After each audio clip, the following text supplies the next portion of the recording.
you watched my last video, you'll know that after Kenneth and I took the car to a car show, it started leaking gas when we filled it up.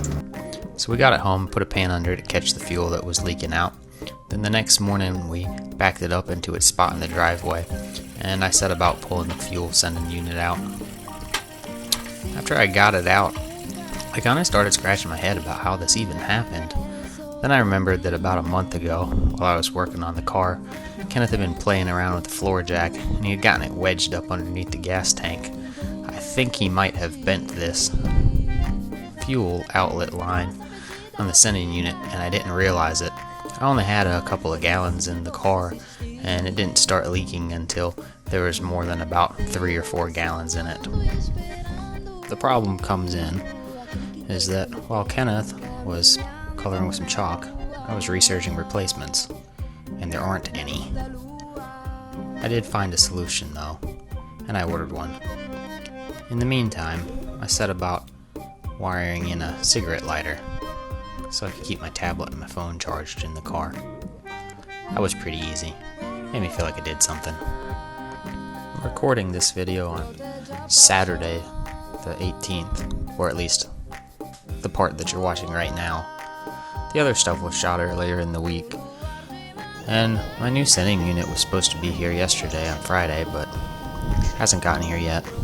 The dogs woke me up at like 2:30 this morning and I never went back to sleep, so when the sun came up, I took the camera outside, just shot some B-roll. Vultures watching me from my neighbor's tree. They like to roost there at night. Often see them in the mornings. I think they're pretty cool animals. Anyways, this is really just footage of me screwing around with the camera, trying to do different things.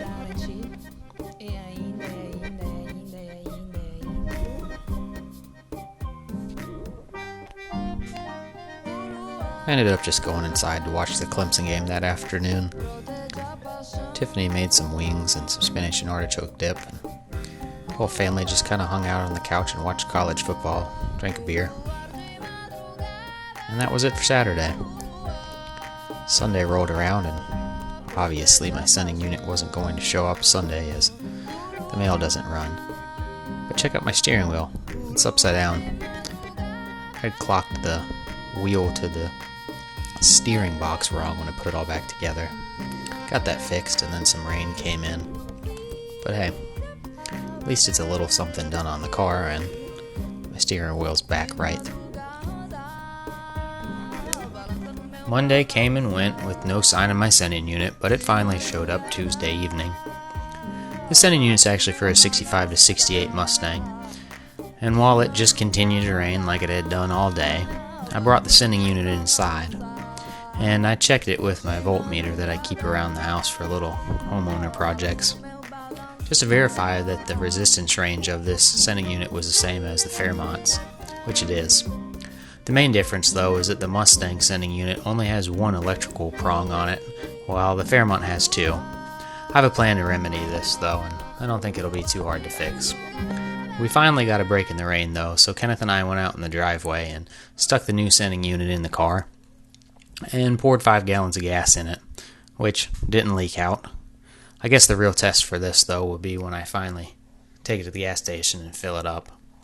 We also installed a tablet mount for the tablet that displays the ECU parameters. Hopefully this will work out well, or at the very least better than just having it somewhere around the car.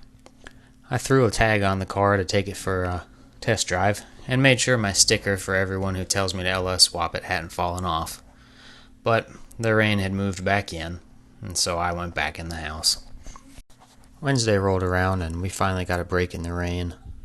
Not much. So I loaded the whole family up, Tiffany and Kenneth, into the blue car, and we took off down the road for a little test drive. And I really wanted to do a burnout too. So Kenneth and I kicked Tiffany out of the car and handed her the camera.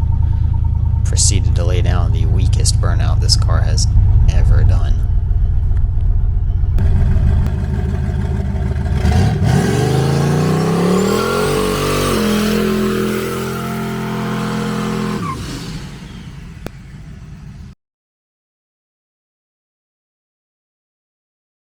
I'm honestly not sure why the car did such a lame burnout. and I guess I have to look into that in the future. But for now, that's all. We'll see you later.